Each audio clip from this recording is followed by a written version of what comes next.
Swear.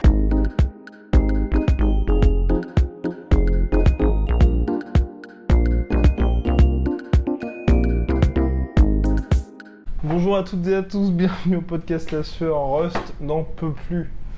Bah en fait je sais pas si je devrais dire, mais je me suis rendu compte surtout que je me suis répété des milliards de fois sur le podcast de Morand, donc Pardon.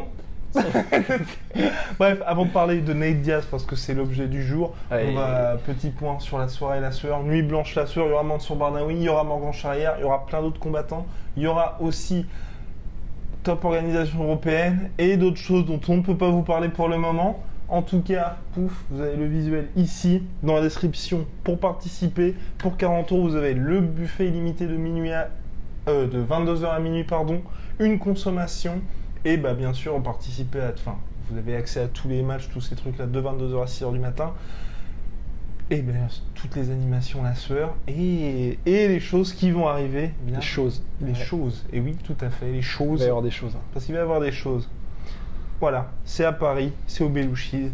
Boum, bien dans la description, venez nombreux, ça va être très sympa. Et c'est surtout pour ça qu'on a choisi Belouizdad, parce que nous avons changé d'endroit face à la demande populaire. Et les personnes qui n'ont toujours pas reçu les mails qui avaient participé à la prévente, les mails arrivent, mille excuses, je m'en occupe très vite. Mon cher Rust, nous allons parler aujourd'hui de Nathan Diaz. Nathan Diaz qui a, on va pas se mentir, il m'a fait un petit peu flipper parce que La Sueur a claqué son PL pour aller voir Nathan Diaz et Nathan Diaz a failli ne pas être présent à l'UFC 244. Bah Nate Diaz a failli faire une Diaz tout simplement, Oui. enfin que ce soit Nick ou Nate, surtout Nick en fait, parce que Nate il est pas connu nécessairement pour rater tous ces trucs-là. Mais voilà, il se trouve que la nouvelle était tombée il y a quelques jours. Par Nate Diaz lui-même. Par Nate Diaz lui-même. Et d'ailleurs c'est quand même extraordinaire parce que... T'imagines, si ça se trouve, il s'est rien passé. Mais oui. Non mais en fait le truc c'est ça, c'est... Ouais. Nate Diaz, donc là, en gros, je vais pas faire de comparaison foireuse avec les agresseurs sexuels ni rien, t'inquiète. Mais en gros, non mais attends, tu vas voir où je veux en venir. Ah oui, d'accord. Mais en gros, donc là, Nate Diaz, il a dû recevoir une notification en interne de l'USADA ou de l'UFC en lui disant mec, t'as popé pour un truc, c'est bizarre, faut qu'on parle. Et Nate Diaz, alors que normalement, bon, d'où ma comparaison un peu sinueuse, mais dans ces cas-là, en gros, le dernier truc que tu veux, c'est que ce soit rendu public, parce que tu sais que t'es innocent. Enfin, si t'es innocent. Donc là, en gros, ce que Nate Diaz aurait dû normalement faire, c'est en gros, tu dis rien, tu vois, t'en dis le moins possible, parce que tu sais que t'es innocent. Comme ce que font tous les combattants. Oui.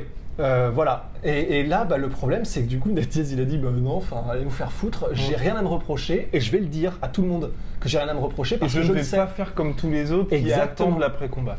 Ouais, donc lui il a dit direct, ce qui est vraiment contre-intuitif, hein, mais il a dit direct, il a mis un espèce de nouveau truc sur Twitter, Instagram, je sais pas trop quoi, un long message pour dire voilà, visiblement j'ai popé pour un truc, je sais que je suis clean parce que en gros je suis vegan et je prends aucun supplément alimentaire chelou, de la whey, des trucs comme ça, qui pourraient être un peu des protéines bizarres, machin. Tout ce que j'achète vient de Whole Foods, qui est l'équivalent de un supermarché, quoi, le plus normal du monde. Donc je sais pas ce que c'est, mais soit vous fixez ça très vite, soit je combats pas et en gros arrêtez de me faire chier avec ce genre de trucs, tu vois. Ah oui, il voulait des excuses de l'UFC, de l'USADA et toutes les personnes qui étaient plus ou moins mêlées à ça. Et il les a c'était pas des excuses, mais il les a grosso modo eu.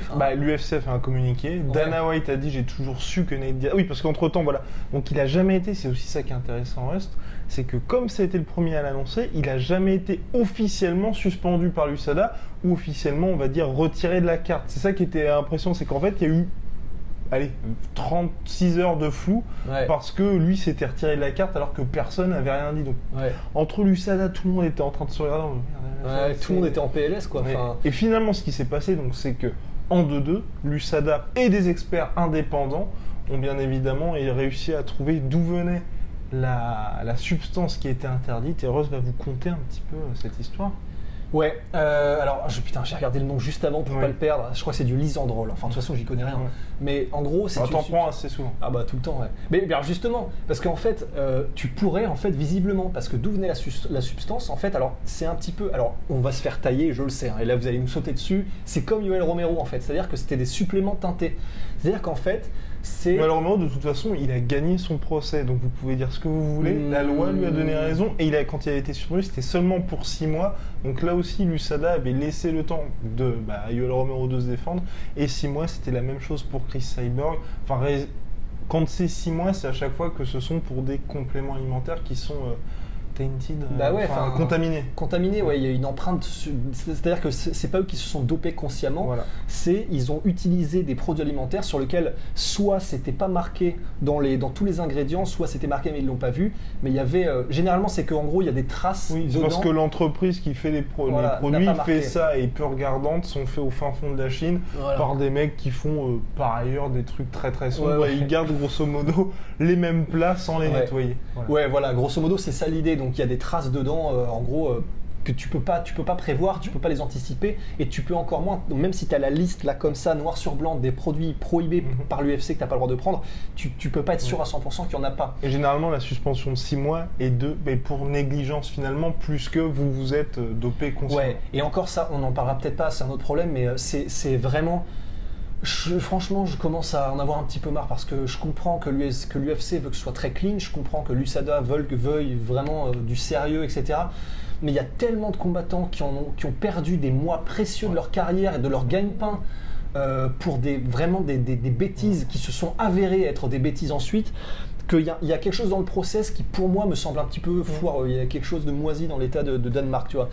Donc on en était là pour Nate Diaz, son truc de vitamine. Tu sais, quand on disait tout à l'heure que j'aurais pu en prendre, en fait j'aurais pu en prendre, tu vois, parce qu'apparemment ça venait d'un produit multivitaminé, le truc le plus inoffensif. Je crois que c'est Dana White en gros qui avait dit, il a vu le paquet, le truc d'où venaient les produits teintés, et apparemment c'est genre, je sais plus ce qu'il a dit exactement, mais c'est l'équivalent d'un truc, jamais tu te dirais c'est de la protéine ou des trucs alimentaires, c'était genre un jus de fruits, un truc comme ça, vraiment le truc le plus inoffensif du monde normalement. Et c'est sur ce truc-là qu'il y avait du lysan, j'ai déjà oublié ce que je voulais, lysandrol, il y a du 4, il y a du 0, 40, 33, LCD. Et c'était des doses, ça aussi, il faut dire, tellement infimes. En fait, c'est ce qu'il disait, c'est que non seulement, il y avait cette substance-là, mais en plus, les doses qu'il y avait, les traces qui ont été trouvées dans Nate Diaz, c'était des doses qui étaient 10 000 fois moins importantes que ce qu'il faudrait pour que ça ait un effet quel qu'il soit. Donc à partir de là, c'était déjà compliqué de commencer n'importe quelle enquête en disant que Nate Diaz était coupable de quoi que ce soit. Alors bien sûr, il y a les fameux picogrammes de John Jones qui veulent peut-être dire que tu t'es dopé hors camp d'entraînement et que du coup tu as arrêté de te doper. Enfin, on sait pas. Après, la différence de John Jones, c'est que c'était la substance à laquelle il avait popé, à laquelle il avait été surtout suspendu la première fois. John Jones. Donc on peut éventuellement se dire que c'est c'est des restes, mais des restes d'une substance qui lui ont valu une suspension assez longue, alors que là Nate Diaz c'était la première fois que ça lui arrivait dans des doses infimes comme tu l'as dit, et puis de toute façon Dana White a toujours su qu'il était clean. Faut le dire. Donc ça vaut toutes les preuves. Exactement. Donc voilà, Dana White en gros, parce qui est le président de l'UFC. Qui est le président de l'UFC a fait un communiqué sur son compte officiel pour dire de toute façon j'ai toujours su que Nate Diaz était clean. Et pour le coup, alors là on va entrer dans le domaine du subjectif parce que maintenant qu'on a parlé de la substance, qu'on a dit que c'était des traces qui étaient 10 000 fois moins importantes que ce qu'il faudrait pour que ça ait un effet thérapeutique, etc. Il est vrai aussi, puisqu'on entre dans le domaine du subjectif, que franchement, personnellement en tout cas, Nate Diaz, évidemment, j'ai jamais pensé une seule seconde qu'il pouvait se doper. Il y a peu de gens dans le game où j'en suis absolument certain. Les frères Diaz, j'étais mais à 1000% sûr que c'était impossible.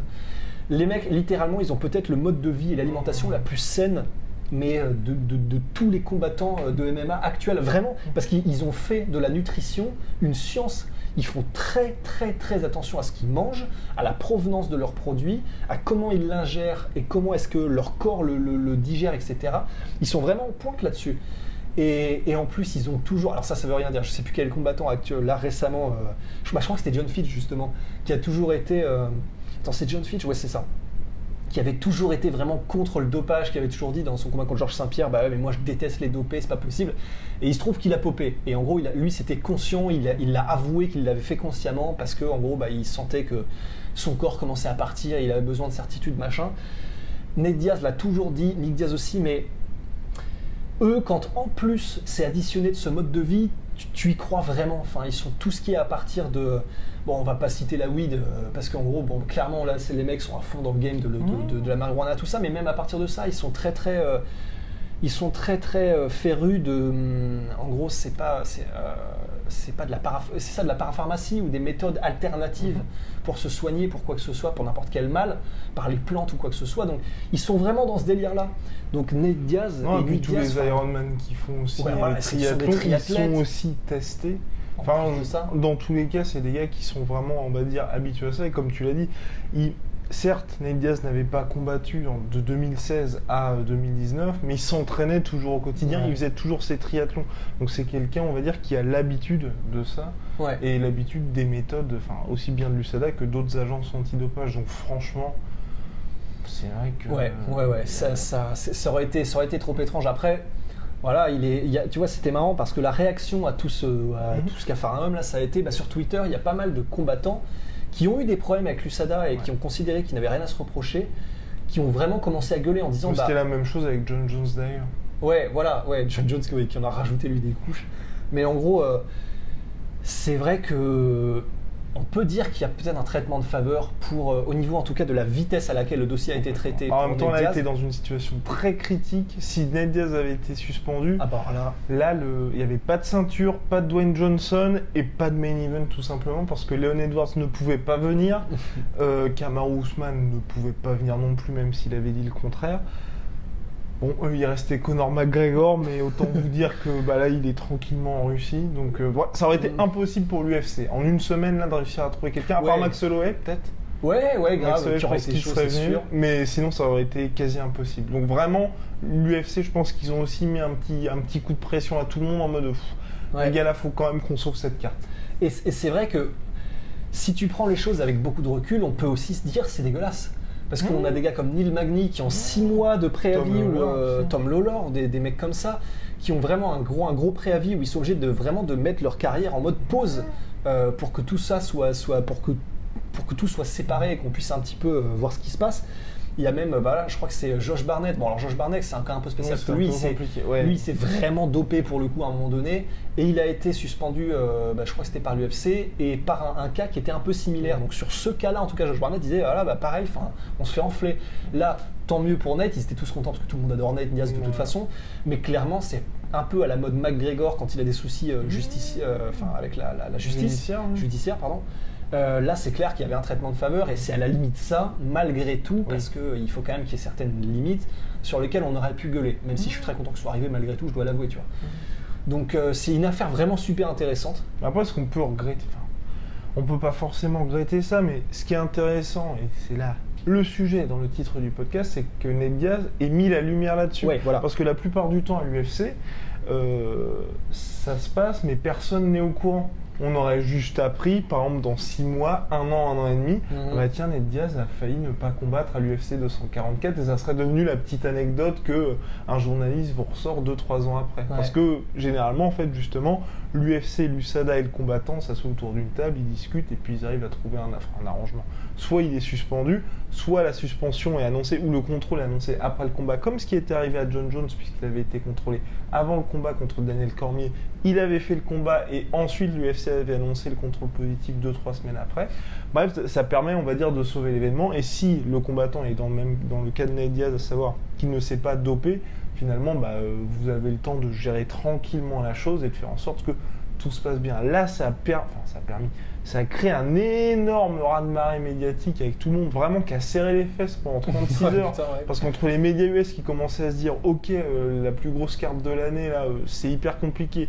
L'UFC qui se disait putain, notre pay-per-view là, qui est quand même en concurrence avec le Canelo Kovalev. Ça commençait à être tendu. Et puis je pense aussi Nate Diaz qui disait ça fait quand même chier parce que là, j'ai de la grosse traction pour vraiment devenir une superstar. Bref, c'était et puis surtout, c'était marrant, c'est Masvidal qui était quand même mec dopé ou pas, moi je m'en fous, je veux le combat là parce que moi aussi je veux mettre une. Bref, tout le monde a flippé, finalement ça s'est arrangé parce que Nate Diaz a voulu mettre en lumière aussi un point, et ça c'était intéressant, c'est tous ceux qui collaborent en fait directement, collaborent directement avec l'USADA et avec l'UFC pour prendre leur chèque et ensuite accepter leur suspension. Parce que ça, Il y a eu quelques exemples et là on sait enfin que je pense que Ned Diaz ils ont dû lui appeler lui dire mec calme-toi tranquillou et fait non moi je vais prendre mon portable et puis puis je vais tous vous la mettre quoi. Bah ouais, mais en plus et c'est là où c'est vraiment intéressant, c'est que du coup ce qui est vachement cool, c'est que Ned Diaz maintenant on a l'impression qu'il a tellement de malgré tout il a tellement de poids dans l'organisation parce que l'UFC est en déficit de stars de ouf.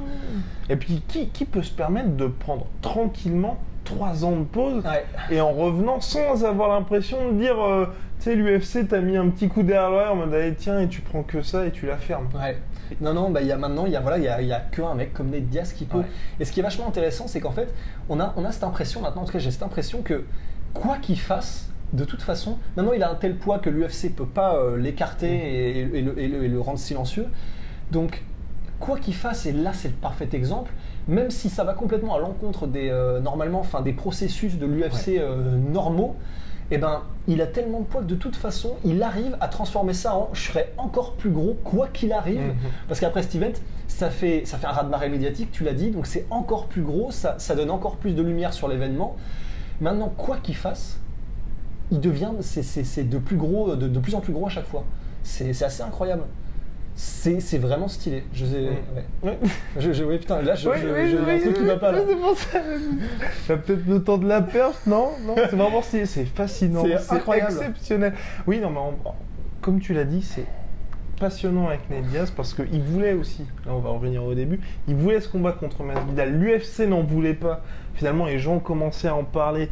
Ned Diaz continue à aller là-dedans. C'est lui qui a commencé lors de la post-fight interview à sortir un truc qui sortait de nulle part, mais on en parlait déjà dans les podcasts, mais c'était un peu bon, il y a très peu de chances quand même que ça arrive. Il a forcé ce combat-là. Là aussi, il fait quelque chose que l'UFC finalement n'avait pas prévu, et même Dana White, qui est pourtant extrêmement loquace auprès des médias, toutes les interviews qu'il a données, là, c'est juste pour défendre Ned Diaz. Alors que on peut vous assurer que même si c'est John Jones, il aurait dit un petit quand même, il n'a pas géré, il n'a pas fait ci, pas fait ça. Là, c'est aucun mot là-dessus. C'est uniquement le mec est clean, va y avoir le combat, j'avais aucun doute. C'est un discours quand même, quand Dana White a ce discours-là auprès de quelqu'un comme Ned Diaz, et même c'était pareil quand il y avait eu, quand il était arrivé, c'était quoi, à l'entraînement public, et où Ned Diaz était arrivé en fumant et s'était pas pointé au Media Day. Ned Diaz avait Dana White avait juste dit je sais qu'il tiendra sa place samedi, vous inquiétez pas. C'est extrêmement rare qu'il soit comme ça avec c'est vrai. Oui, parce que il est vraiment très laxiste. Après, je me souviens que pour ce truc du Media Day, quand il s'était pas présenté après, c'est parce qu'en fait il avait aussi c'était déjà exprimé mais même Ned Diaz en gros il avait fait le workout et il avait fait un truc en plus qui n'était pas prévu dans son agenda et du coup l'UFC avait fait ok, visiblement tu fais des efforts donc on va te laisser sur celle-là. Mais c'est vrai qu'il y a cette impression qu'en gros, Ned Diaz, c'est Midas, quoi. Quoi qu'il fasse, le mec, il call out McGregor, il a son combat. Le mec, il call out Jorge Masvidal, on lui crée une BMF belt et il a son combat. Quoi qu'il fasse, de toute façon, en ce moment-là, ça part. Enfin, c'est vraiment le mec, il fait vraiment ce qu'il veut. Et sans même que tu aies l'impression qu'il soit conscient de tout ça. C'est le plus impressionnant. C'est incroyable. C'est qu'on a l'impression qu'il ne réfléchit pas à ce qu'il fait, mais que c'est à chaque fois naturel. Je balance l'idée ici et là, et puis le résultat, là, on a une BMF belt qui est créée exprès pour cet événement, avec quand même Dwayne Johnson. Ça, rendez-vous compte, parce que pour l'UFC et pour n'importe quelle organisation de MMA ou de sport de combat, d'ailleurs, vous le voyez, par exemple, quand vous êtes chez vous, vous regardez Canal ou BeIN, dès qu'il y a des personnalités, des VIP, on les met directement, on les place pour dire regardez, vous regardez quand même un show, un gala exceptionnel. Et là, vous allez avoir, au-delà d'habitude, par exemple, le dernier combat de Ned Diaz, il y avait quand même Schwarzenegger et Shaquille O'Neal qui étaient présents. Donc l'UFC les avait bien mis en avant. Parce que Ned était pote avec Shaquille O'Neal. Exactement. Et là, vous avez quand même Dwayne Johnson, qui est l'acteur le mieux payé au monde et la plus grosse star du moment, qui va venir dans le ring pour mettre la ceinture et surtout, c'est lui qui a demandé à remettre la ceinture. C'est énorme. Et là... et là, encore une fois, je pense que même si Jorge Masvidal qu'est-ce qu'on le kiffe, c'est l'effet Ned Diaz, quoi. Complètement. Ah non, c'est incroyable. Alors qu'il a quand même été payé, et c'est ça qui est aussi... Il a été payé officiellement $200 000 pour son retour à l'UFC, et il était co-main event, alors qu'il a reçu un accueil. Enfin, clairement, les gens étaient là pour lui. Est-ce que pour toi, l'UFC, là, avec son retour, on va dire, à l'UFC 241, avec son retour victorieux à l'UFC 240, est-ce que tu penses que là, enfin, d'ailleurs, Dana White a dit, c'est enfin le needle mover, c'était un petit peu tout le truc qu'il y avait autour de Ned Diaz, est-ce qu'ils se sont enfin rendus compte du poids de Ned Diaz et il peut enfin vendre un combat tout seul ou vendre un événement tout seul? Alors je pense que oui. Alors en fait, on en parlait tout à l'heure justement, il y a un truc que je trouve assez intéressant, parce que ça m'a vraiment frappé quand tu m'as dit que apparemment il se vendait bien, mais pas non plus aussi bien que l'UFC espérait. Ouais, c'est pas exceptionnel au niveau des réseaux sociaux, de tout ce qui se passe. Pas une traction pour l'instant, c'est pas énorme. Voilà, pour l'instant, parce que quand ils vont révéler la belt, qu'ils vont faire des trailers avec Dwayne Johnson. Et puis surtout là, depuis qu'il y a eu tout on va dire, le pseudo-scandale USADA, tout le monde s'est réveillé en mode ah oui, c'est vrai, il y a ça ce week-end. Parce que c'est vrai que là, il y a tellement d'événements en ce moment que quand on dit aux gens, c'est la semaine prochaine. Ils sont ouais. Mais moi le premier, enfin, tu me l'as dit tout à l'heure, je t'en dis putain, oui, c'est vrai. Mais qu'est-ce que je voulais dire? Tout ça pour dire qu'en fait, faut voir, parce que de toute façon, il y a une super vidéo qui a été faite par Luc Thomas, justement, où en gros, il prouve vraiment par A plus B, factuellement, le fait que Nate Diaz est vraiment, il a une énorme traction sur les réseaux sociaux. Et donc, on le sait. Est-ce que ça se traduit parce que c'est toujours pareil, c'est une bonne chose, mais ça ne veut pas nécessairement dire qu'il vendra beaucoup de pay-per-view s'il est tout seul en tant que main event. Et pour le coup, alors que je suis le premier fan de Nate Diaz, moi-même j'en suis pas persuadé. Parce que pour moi, Nate Diaz... C'est un peu comme qui ? Comme John Berntal. Oui, parce qu'en gros, on en a parlé tout à l'heure, j'ai utilisé la même comparaison. Mais en gros, voilà, John Berntal, le mec qui fait le Punisher, et qui a eu un second rôle dans Walking Dead, dans le Wolf de Wall Street. Quasiment tous les films. Voilà, dans tous les films, c'est le second Baby rôle. Driver.